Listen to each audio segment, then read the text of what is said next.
You want to build Android apps. In the next few minutes, you will get the complete picture.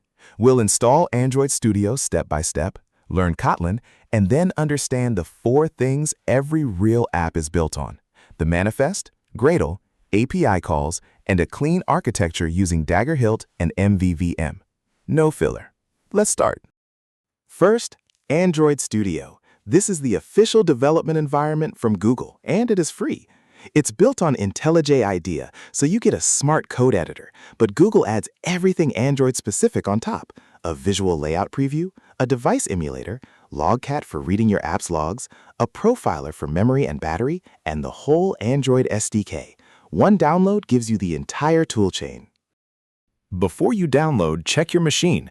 You need a 64-bit operating system, Windows 10 or 11, macOS or Linux. 8 GB of RAM is the minimum, but 16 is what you actually want because the emulator is hungry.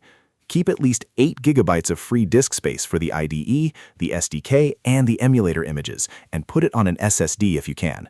Screen resolution, 1280 by 800 or better. Now the install.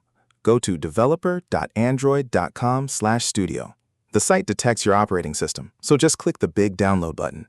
The current stable release is Android Studio Quail 3. Accept the terms, and the file starts downloading, roughly 1.5 GB. On Windows, run the exe file. Click Next, keep the default install path, and click Install, then Finish. On macOS, you open the DMG and drag the icon into Applications. On Linux, you extract the archive and run studio.sh from the bin folder. The first launch opens the Setup Wizard. It asks to import old settings. Say Do Not Import. Pick the standard install type unless you know exactly what you are changing. Choose your theme, then it shows a list of what it will download: the latest Android SDK platform, the SDK build tools, the platform tools, and the emulator. Click Finish and let it run. This part needs internet and takes a while, so be patient. When it finishes, you land on the welcome screen. You need something to run your app on. Option 1, the emulator. Open Device Manager, click the plus icon, pick a phone like Pixel, download a system image, and you have a virtual Android device on your desktop. Turn on hardware acceleration in your BIOS so it is not painfully slow.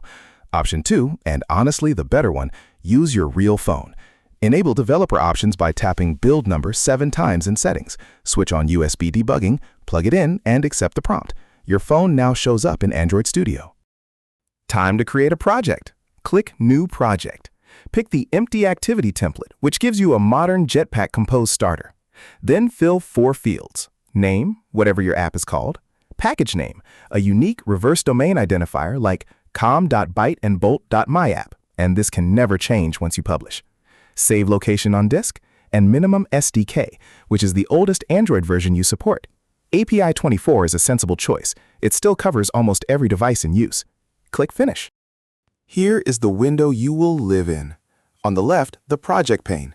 Switch it to the Android view and you see 3 things that matter: the manifests folder, the source folder that holds all your Kotlin files, and the res folder for images, strings, and themes. In the middle, your editor, with a live Compose preview on the right. At the bottom, Logcat, your terminal, and the build output. Top right, the device selector and the green Run button. That Run button is the one you will press 10,000 times. Now, the language. Android development is Kotlin. It is made by JetBrains, and since 2019, it is Google's officially preferred language for Android. Everything new, Jetpack Compose, the modern libraries, the official samples, is Kotlin first. Why do people love it? It is short, it is readable, and it kills the null pointer crash at compile time. Roughly 40% less code for the same feature, and far fewer ways to shoot yourself in the foot. Kotlin in one screen. Use val for a value that never changes, and var only when it must. Types are inferred, so you rarely write them. A function is the fun keyword, and a one-line function can just be an equal sign. Null safety is the big one. A normal string can never be null, and if you want it nullable, you add a question mark, and then the compiler forces you to handle it. Data class gives you a whole model object in one line, and when replaces long if chains and can return a value. One more Kotlin feature you cannot skip: coroutines. Network calls and database reads take time, and if you do them on the main thread, your UI freezes and Android kills your app. Mark a function with suspend, and it can pause without blocking the thread. Launch it inside a scope, and the scope cancels the work automatically when the screen goes away, so no leaks. And Flow is the streaming version, a cold stream of values over time, perfect for a search box or a live database query. Now the manifest. AndroidManifest.xml is your app's identity card. Before Android installs or runs anything, the system reads this file. It declares every activity, service, and receiver you have, because a component that is not in the manifest simply does not exist. It declares permissions like internet or camera. It sets your app icon, label, and theme. And intent filters live here. The AINN and LAUNCHER filter is literally what puts your app icon in the launcher. Note that your version and SDK numbers are not here anymore. They moved to Gradle. Which brings us to Gradle, the build system. Gradle takes your Kotlin, your resources, and your manifest, compiles everything, and produces the installable APK or the AAB you upload to play. You will touch 3 files. Settings.gradle.kts lists your modules, the project-level build file declares plugin versions, and the app module build file is the one you edit daily. Compile SDK, min SDK, target SDK, version code and name, build types like debug and release, and the dependencies block, where every library you add goes. Modern projects keep versions in one libs.versions.toml catalog. When something breaks, the fix is usually sync project with Gradle files, or clean and rebuild. Real apps need data, so let's talk APIs. An API is just a server endpoint you send an HTTP request to, and it answers with JSON. In Android, you do this with Retrofit. 3 steps. 1. Add the internet permission to your manifest and the retrofit and serialization dependencies to Gradle. 2. Write a data class that mirrors the JSON and an interface where each function is annotated with the HTTP method and path, marked suspend. 3. Build the retrofit instance with your base URL and a conver, and call it. Always wrap the call in try-catch because networks fail, and always handle loading, success, and error states. Now, who creates all these objects? Your view model needs a repository. The repository needs the API service. The service needs retrofit. Building that chain by hand in every screen is how projects rot. Dagger Hilt does it for you.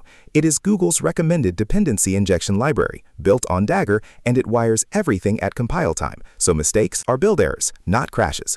4 annotations do most of the work. Hilt Android app on your application class. Module with install-in to say where things live. Provides for objects you construct yourself, like Retrofit. And inject or Hilt view model to receive them. Singleton means one instance for the whole app.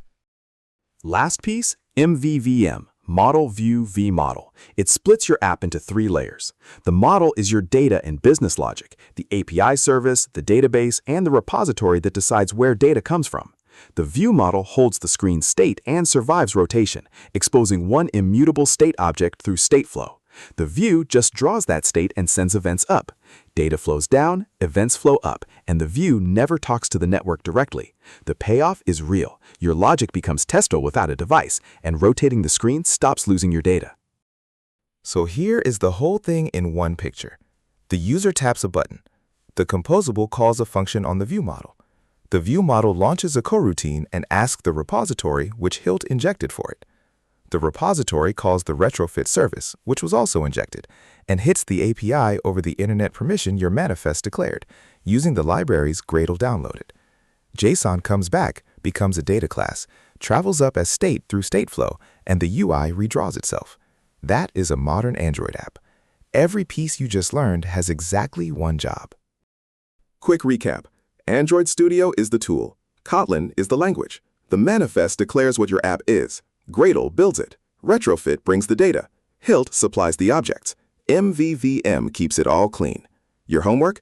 Install Android Studio today. Create one empty activity project and press Run. That single step is where every Android developer starts. This video is available in English and Hindi. Link in the description. Subscribe to Byte and Bolt. We build something new every week.